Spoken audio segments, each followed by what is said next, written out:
if we were talking a minute ago about tracing this causal chain backwards forever. What created the universe? Well, God. Well, what created God? Some other God. And eventually you have to supposedly get to something that always existed. And so the religionists, particularly Christians and modern religions, say that God is the thing that always existed. And my answer, which is not unique to me, I mean this is common among like to know who made most God. atheists. No, my answer is there's no reason to go back one step to the God. We're already justified in accepting that the universe always existed in some form. There's no reason to posit something else beyond it that always existed. As far as we know, matter and energy can't be created or destroyed, so for all intents and purposes, as far as we're concerned, it's eternal. Now, that may not be true, but it's like what Hawking said. You can't go back any further, and in everything we know about this universe, matter can't be created or destroyed, so it's, as far as we know, it's indestructible. And we don't know where it began, so in my mind, it's like, why give those attributes to God and then say He produced it? Just say, this stuff, this matter in itself is indestructible and potentially eternal, so, there you go. Right, we have stuff. Where did that stuff come from that's eternal and indestructible? If it's eternal, it didn't have to come from anywhere. It's a thing that we can test and say, we don't know how to make it and we don't know how to destroy it. It just seems to exist and we can't stop it. And that's what matter does. So matter is fairly indestructible, and as far as we know, we don't think it had a beginning. I mean, there's no reason to posit that it began Well, I'm from a little something confused. else. What is the Big Bang Theory? Because from what I understand, the Big Bang Theory was when everything started to become. That's when No, not to become. Molecules and so forth and so No. on. No. Big Bang. That's what you're misunderstanding the theory. Am I really okay? Yeah. Basically, the Big Bang traces it back to the point where everything that exists, everything in our universe, was compacted into one tiny singularity. Right. Right. Now, I don't want to make the claim that the singularity was some real tangible thing there. But what we're talking about with the Big Bang is the expansion of everything from the singularity outwards, and it proceeds out at a rate that is measurable. And the force of the explosion can be measured in the cosmic background radiation. I mean, all of this stuff is scientifically confirmable. So, Right. And it's still expanding, isn't it? Yeah. Yeah. Okay. Although Now, it may what slow started down the and expansion? contract. That's all I'm saying to you, man. That's all I'm asking. What's that? What started that expansion? All I'm asking. Nobody knows. Yeah, Hawking says it's untraceable at this point. Nobody knows. All right. We have possible theories, but unfortunately, because of the nature of reality, we can't get back beyond the Planck time to the point, to the time of the event. We can't cross the event horizon. Right. But there are some good theories, and there are ideas. And the bigger thing is that as long as, even if we never had a good theory, even if everything we found just failed and never gave us an answer, that doesn't mean that God did it ever becomes viable, because that is a hypothesis on its own that requires evidentiary support. Right. It needs to be supported. It can't just be to make a claim and then not to support that claim, or to support it simply by saying this other claim is false. I understand. So you guys are better off in your mind, have more peace in your mind by just simply saying, okay, you know what, this is just simply unknowable. Correct. Well, I would say I wouldn't say unknowable. Whereas that answer right there is going to have my Unknown is- crawling day in and day out. Yeah, it's unknown now. I don't know that it's necessarily unknowable. It may be that we come up with an answer. The thing, and I don't know if this will help or make it more difficult, but one thing is to consider the answer. How does saying God created the universe fundamentally any different from saying magical, transcendent, universe-building pixies created the universe? Really, not a whole lot different. Because neither one of them can be photographed, pictured, or proven. Correct. So, Yeah, so I can see your point on that. But I mean, I've got to have people. I guess people in general, because if you look at the atheists, or if you look at the Christians, or should I say people who believe in God, you guys are a minority. Oh yeah, we know that. Okay, cool.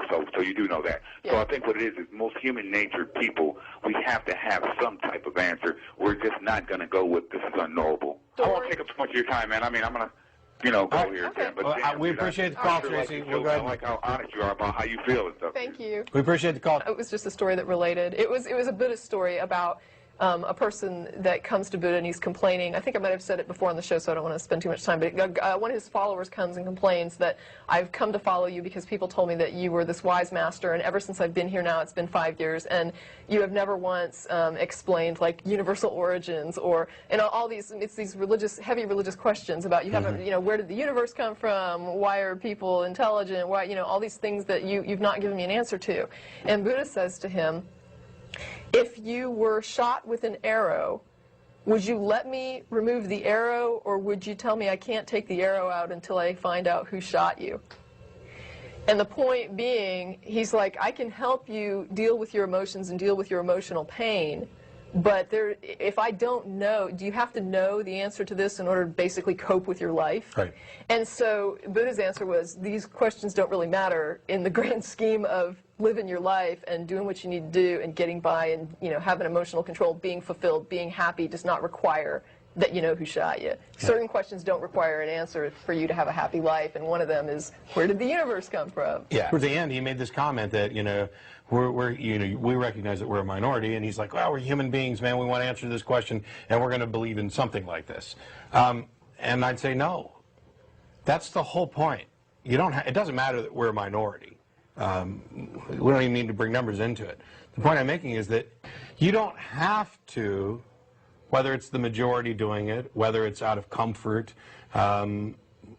adopt this standard method of, I'm so uncomfortable with not knowing that I'm going to accept some answer even though there's no good reason to accept it. That's not the way to go about things. There is a better way. When people say, well, all you do is rail against religion, tell us what's so good about atheism. Well, first of all, as I mention every time, it's not a dogma, it's not a religion, it's not a philosophy, it's not a way of life, it's a response to theism. But what I'm talking about with the scientific method, with the naturalistic approach, the philosophical naturalism used as an approach to discovering reality, that's what we're talking about in this case. And that is an incredibly beautiful thing, because it is the one and only consistently reliable, independently verifiable method that we have for understanding reality. It's not knowledge that's power, it's understanding. You can know facts and not how to use them. Understanding reality is the best tool that you have. And the best way to hone that tool is to use logic, reason, and evidence. Put that together, come up with a method that allows you, and you don't have to invent this yourself, it's not particularly hard. It involves critical thinking, skepticism, analysis.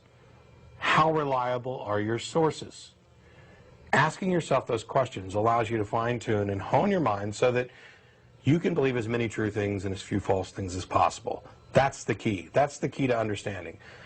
If there's a question that we don't have an answer to, boy, that's frustrating. It's annoying. I'd love to know how it all started.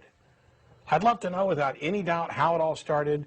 I'd like to know every aspect of every element from history that's ever happened to anybody, because that would give me the kind of understanding that I could really appreciate.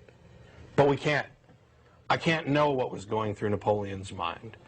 I can't know if Jesus Christ ever existed, and if he did, who he was, what he said, what he did. All I can do is take the best evidence available and piece together and come up with some kind of belief, some position to some degree of certainty. And I need to weigh that against the effects of holding those beliefs. Once you do that, you build a model of reality that is useful, accurate, and reliable. That's the key. You don't have to just, oh, I can't come up with anything better, so God did it. Yeah. When did this become justifiable so that, yes, we're a minority, and the majority of people do this? So when in our evolution did it become acceptable, and not just acceptable, lauded for people to accept unreal propositions as if they were real in order to alleviate the discomfort of saying, I don't know?